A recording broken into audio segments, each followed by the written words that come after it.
everyone who's in the room. I would like to bring up the person to introduce their presentation today, Mayor Yoshiko Matsui. Thank you very much. I appreciate the invitation to be here and to speak with all of you today. Let's give those board members for the Chamber and Traci a big round of applause.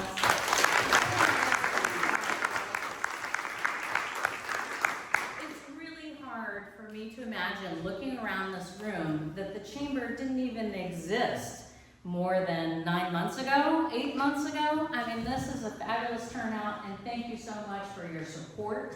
It takes a group like this and the energy that the board and Traci has to bring us together and recognize that we have a shared vision for making sure that Moines is business friendly, that we support each other, and that we can find some fellowship in the struggles that I know we all go through as small business owners, big business owners, in the market that we have today. We heard some folks who are here around real estate, some folks who are here around wealth management, some banking, I heard some utilities, multiple utilities, and some nonprofits in the room as well as those businesses. Thank you so much for being here.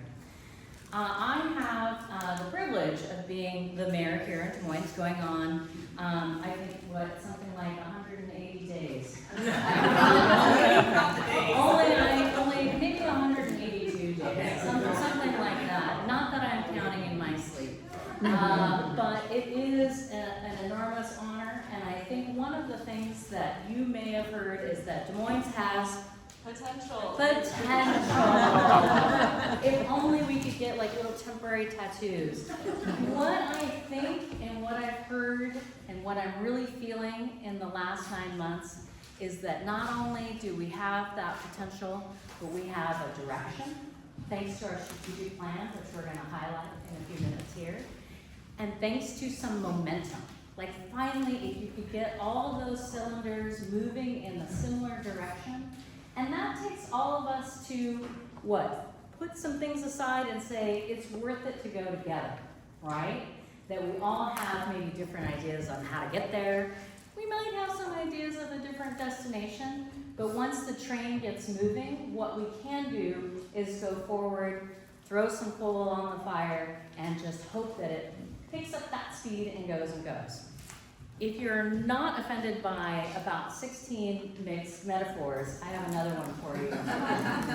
So before I hand this over to Katherine to talk about our strategic plan, how we're moving forward, and what this means for business in Des Moines, I want to tell you a little bit, and this is rough, because I have to tell you, like, politicians, they talk about themselves because, you know what, we know ourselves really well. It's one of our favorite subjects as well. And so, but one of the things that we are asked to do is come up and deliver speeches like this. And where do you draw from? Your experience, which is mostly about ourselves, because we talk about ourselves quite a bit.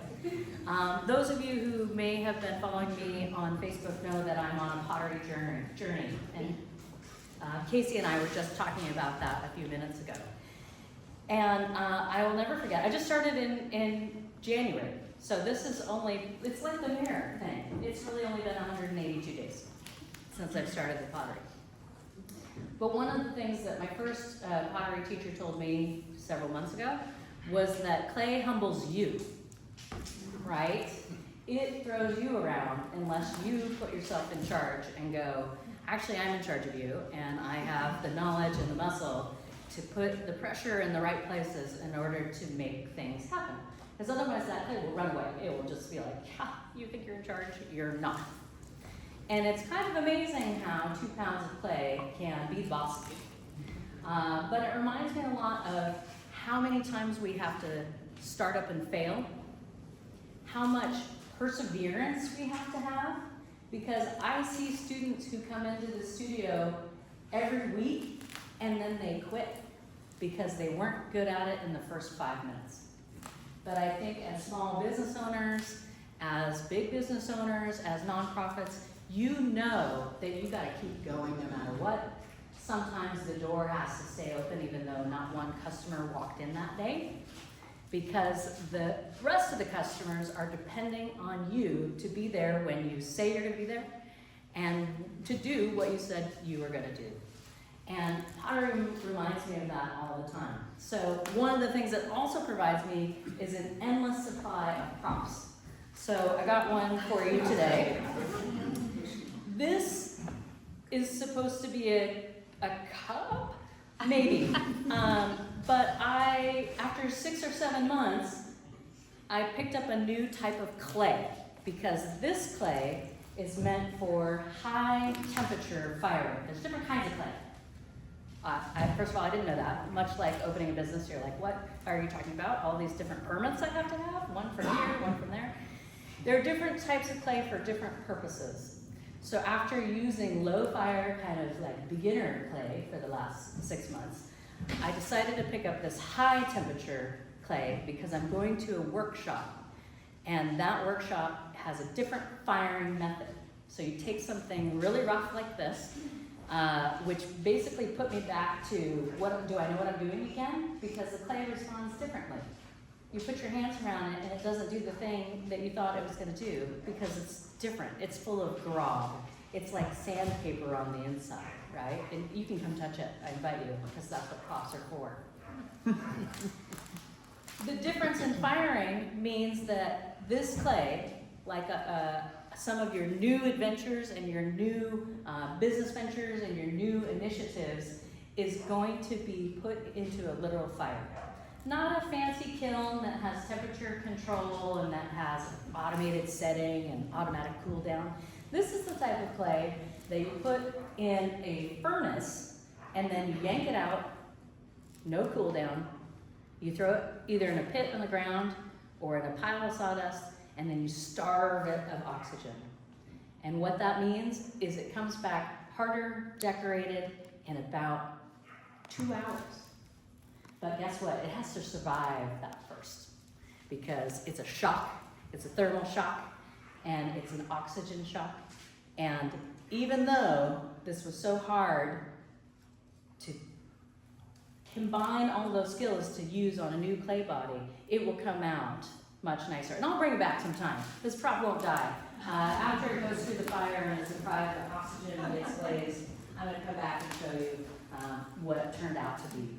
But if we can think about that as a transformation, as seizing some potential, because that cup, I guess, could come back looking beautiful. It could, or it could come out okay. I have a pile of as Katherine knows, I have a pile of pottery in my house that looks okay. I'm not sure I would share it with everyone, but we have to have those trials as well in order to realize those successes. That's what I have. Thank you so much for being here, and let's welcome Katherine. I would just like to say I do have one of the cups that Yoshiko has made, and when she gave it to me, I was like, this looks so good, I'd buy it. Which I feel like is a compliment to someone who's been doing pottery for 180 days. So Thank you. they're not all just piles of stuff that, anyways, okay. So I thank you all for coming this morning. This is an incredible turnout. We really appreciate it. If you have not gotten your parking validated, please see Sharon or Tracy when you leave, as much as we need the revenue. You can have validated parking today unless you want to contribute $3 out of the goodness of your heart. But I don't know, but I'm kidding, but make sure you get a sticker freely. So I wanted to talk a little bit about our strategic plan that was just adopted, but really focus on what I think is of most interest to this group, which is really about economic development and downtown core, which so many of you all here somehow touch that. So I think we've got the right audience for it. So in June, the City Council adopted the strategic plan. It's the first one in the city's history. It was done as a result of a ton of community engagement. Many of you participated in focus groups, took surveys, came to our town hall meeting on a very cold, dark, rainy December evening. All of that was incredibly helpful in together forming a document that really is trying to accomplish the potential that Des Moines has had for so many years to really be a premier waterfront community on Puget Sound. So there's 6 focus areas. I'm not going to talk about all of them. I'm really only going to focus on economic vitality. But at the front where Sharon is are these little postcards printed by and it has a QR code of the strategic plan if you want to, just read the whole thing in your spare time, like I know everyone here does. We do also have a couple printed copies if you are like, no, I must see it now. I can't wait for the QR code. So if you want one of those, let me know. Okay, so like I said, there's 6 focus areas.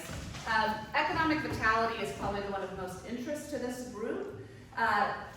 Pay less attention to this. What I think I want you to hear is what the goal is. So, the mayor a moment ago said, we all sort of want to see this vitality accomplished, and there may be some differences in how we get there or exactly the route we take, but it did feel like from all of the community engagement and just from my conversations with the community in the little under 2 years that I've been here, that without a doubt, a dynamic economy and they really focus on downtown and making it a place people want to invest in is a huge desire for this community.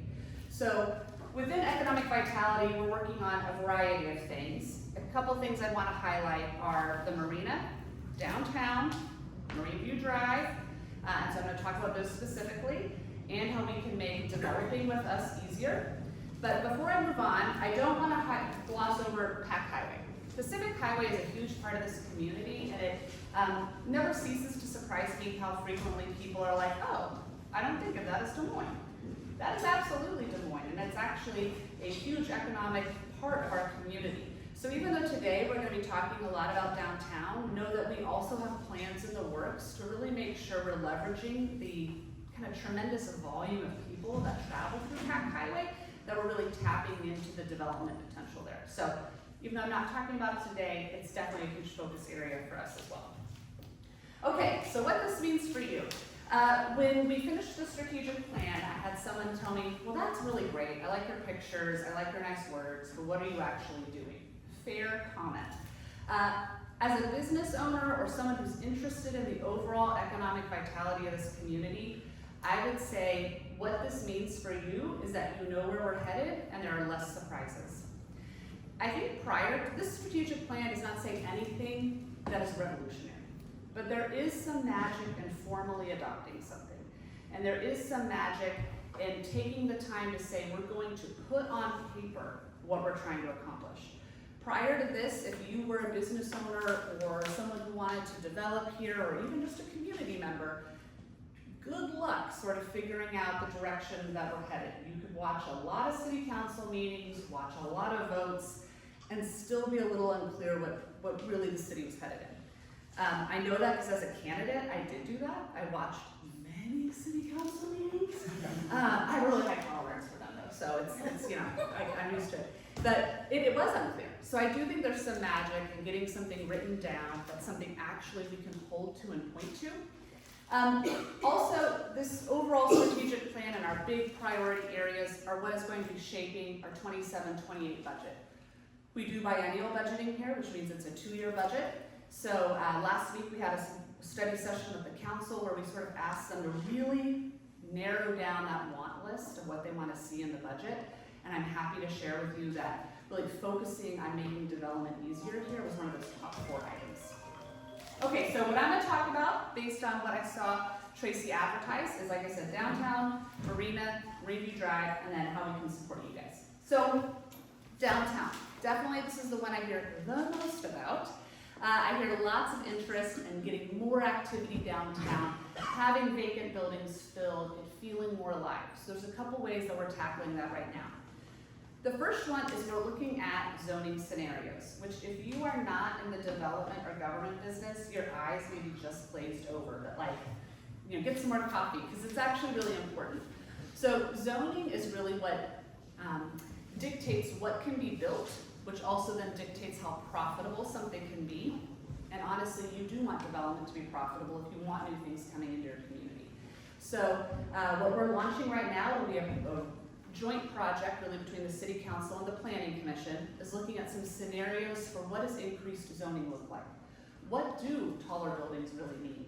What does it mean for our utilities? What does it mean for view corridors? What does it mean to the character of the community? What does density mean? What do we want to do about parking? Those are huge community conversations we need to have that'll ultimately end with sort of a couple of different scenarios for how you can approach zoning. We'll also be looking at the fiscal impact of changing what you can build. So that's a big one, because that really will be probably the greatest influence once zoning is done downtown to sort of dictate the future. And we want to make sure sure it's something that balances the diverse needs of this community, sort of balances the competing interests.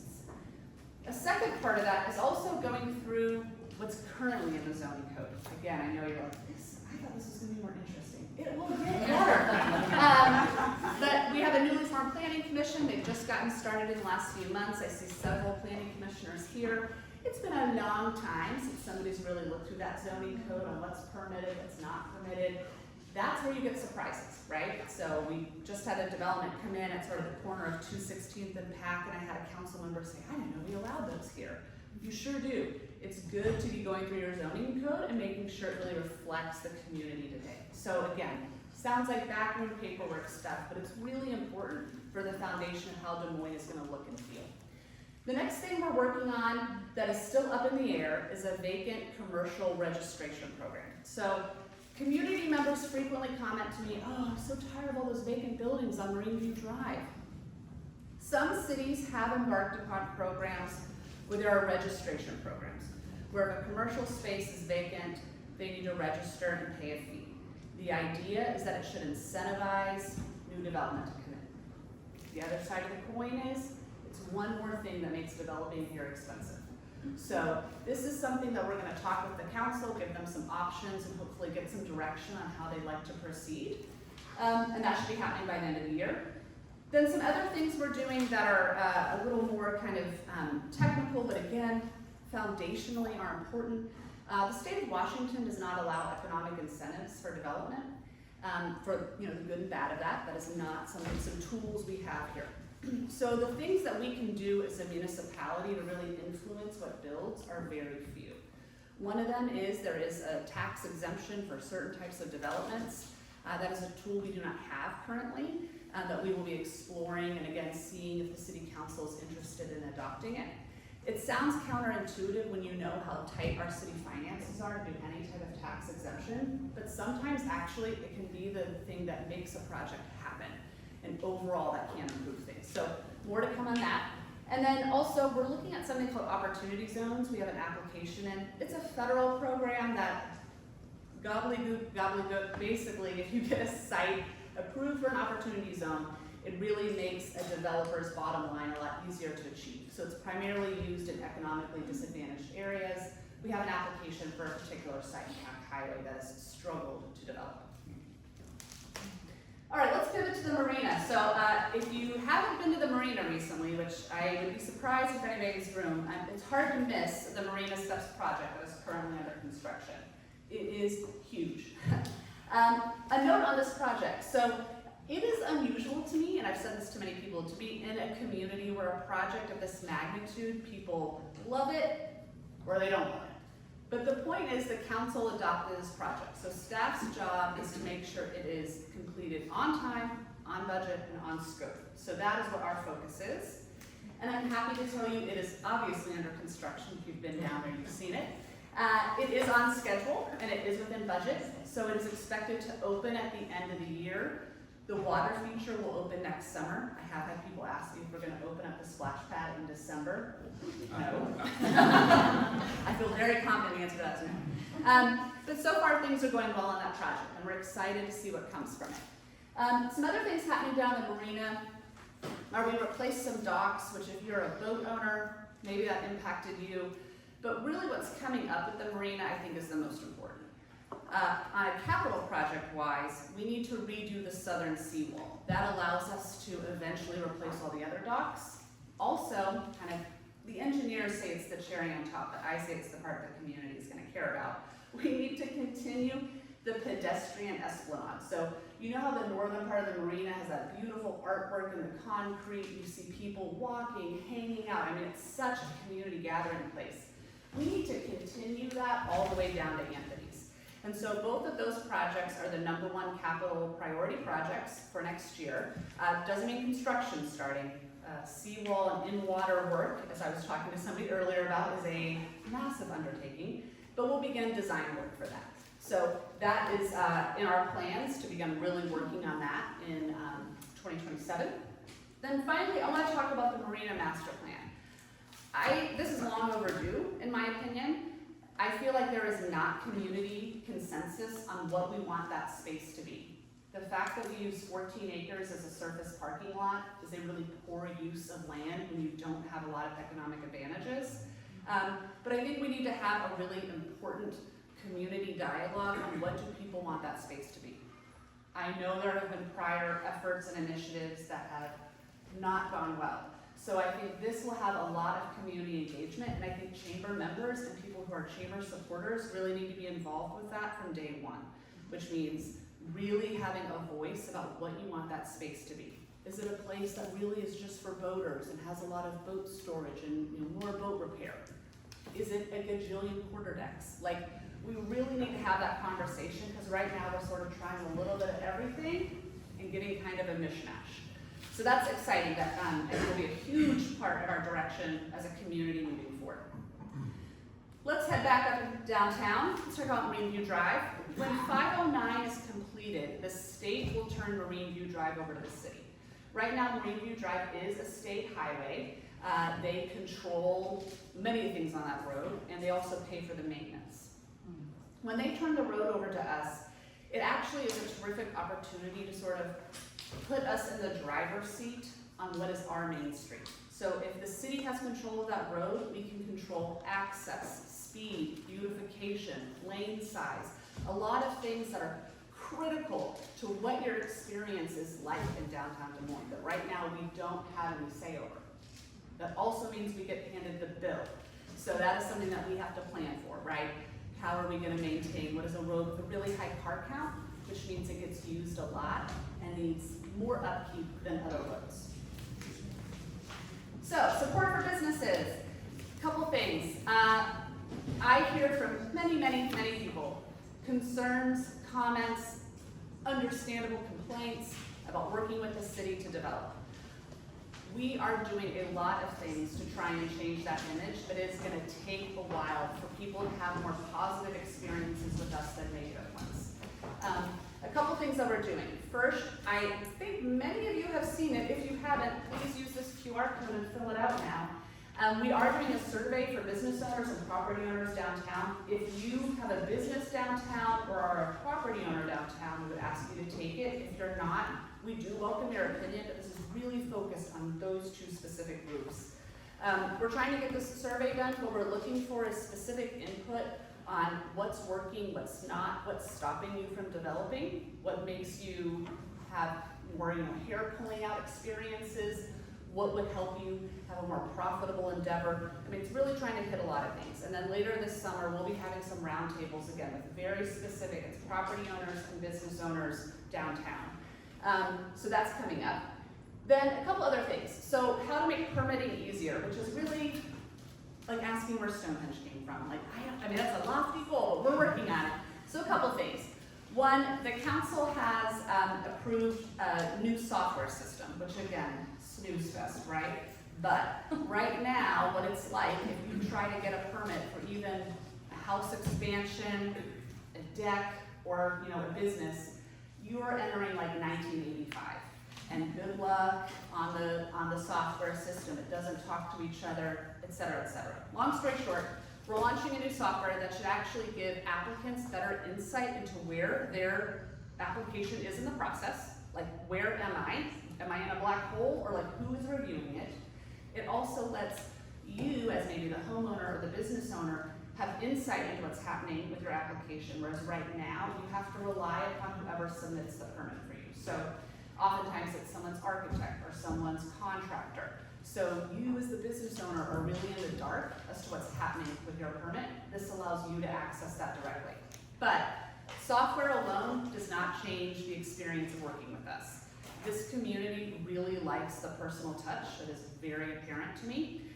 So for the 27 budget, I will be requesting, and I got pretty good council thumbs up last week, an actual staff position dedicated to the commercial permitting process. So this is a person, it is a position you'll find in other cities where really their job, if you have a commercial permit application, is to walk you through that process. Whether you're a first-time person and they're gonna really walk you through how to do this, or maybe you're experienced, but somehow you got snagged somewhere in the system. Because when you're talking to the city of Des Moines, you're actually not just talking to us, you're also talking to South King Fire, you're talking to the health department at the county. There could be a problem along the way. This is a person that helps sort of track down where are things, and let's more importantly solve the problem.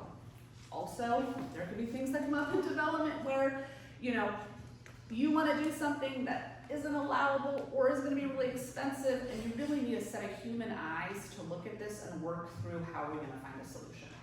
We have staff right now, all of which who are able to do that, but that's not actually their sole focus. This person's sole focus is to get somebody through the system. So when I think of the economic development tools that cities in this state are given, we don't, like I said, have a lot available to us. But one of them is making the permitting process of working with us, that's completely under our control. And so we have some room for improvement there. So I'm really excited about that. A couple things that we have now that I don't want to miss the opportunity to mention to you all is we have free pre-application and pre-development meetings. Several of you in this room have just recently had those, or I've encouraged you to have them. What this is if you're looking to lease a space, build a project, move into something, please come have a meeting with our staff ahead of time. Most cities charge for this. We do not. So all you have to do is email planning@desmoineswa.gov and say, I want to do X, and they will set up a time to talk to you and at least tell you like here's some immediate problems we're seeing, or hey, don't forget to do this. Please take advantage of this. Your time is valuable, and you can really prevent a lot of delays if people do this on the front end. We also have office hours now, which I think people aren't aware of. So we're in there 5 days a week, but if you come in Tuesday, Wednesday, Thursday between 8 and 4, there is someone who is absolutely there who can answer at least initial set of questions. If you have really detailed stuff, it may take more than that. But so a body is there to talk to you if you bring in whatever your concern is.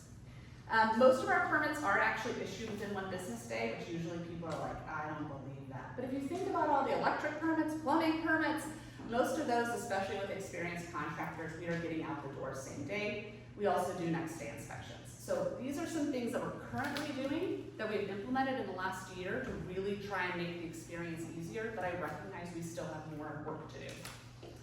So to stay in touch, and then I know we're going to open up for Q&A. Sign up for the city manager report. If you haven't, please do. It is the best way to get information about what's going on in the city. It is the very best way to find out new initiatives, new programs, new policies.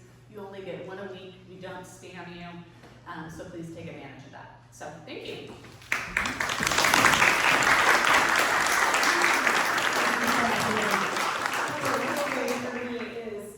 Since Katherine has come to board about a year and a half ago, there's been a significant and recognizable culture shift.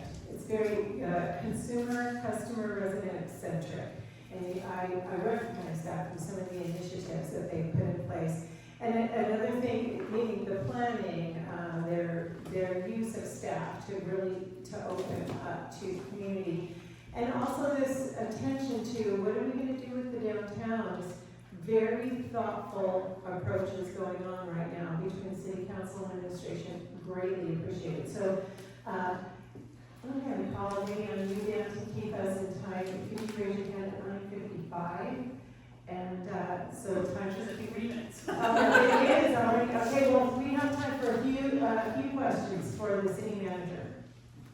Or the mayor. She's here Or too. the mayor. If you have ideas about downtown or the marina, how do we share those? Yes, so we are going to be doing a lot of public engagement. So I would say, keep in touch with that and participate in those type of like open engagement experiences we'll be having, whether it's meetings, surveys, etc. If you have more in-depth things, you're always welcome to email me. I was talking to someone last week who just on her own accord made this slide deck of how she thinks downtown should be better, which is great. So I also take slide decks if you want to put those together. But we'll have a lot of engagement. And then not as exciting to downtown, but man, it sure does shape the future of our community, especially with how resource constrained we are. You have an opportunity for input next Thursday, or next Tuesday, not Thursday.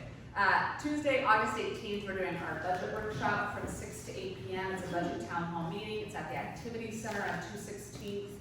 Man, where the dollars go is what happens. So please participate in that if you can. When 509 becomes official and Meringue Drive returns to the city, what's the traffic projection? I mean, right now it's bad, So what does that do business-wise when it becomes just regular old Yeah. community drive? So it's interesting, Lisa, that you said that, because I also hear people, it is bad, I'm not disagreeing, but I hear from businesses that are very worried, like what's gonna happen when that traffic reroutes. I don't think there are any projections that are worth enough to say this is what's gonna happen. What I would say as someone who worked in another community for almost 20 years where this exact same thing happened, they opened a toll road and then they had like the main drag stayed in the city. We didn't actually see that much of a decrease in traffic flow. And the little bit you see should hopefully allow people to find it a more enjoyable experience to drive through and stop. Right now, if you're turning left at a certain time of day, like, good luck. And so hopefully actually turning down the car volume a little bit could be great for us, but also having more control of our signal timing, intersections, should hopefully allow us in time to make some traffic improvements. But making big traffic improvements do take a few years. Like you need to see patterns and sort of see what shakes out. Thank you. Maybe I missed it, but I didn't hear you say anything about Redondo. What's the city's relationship with Redondo?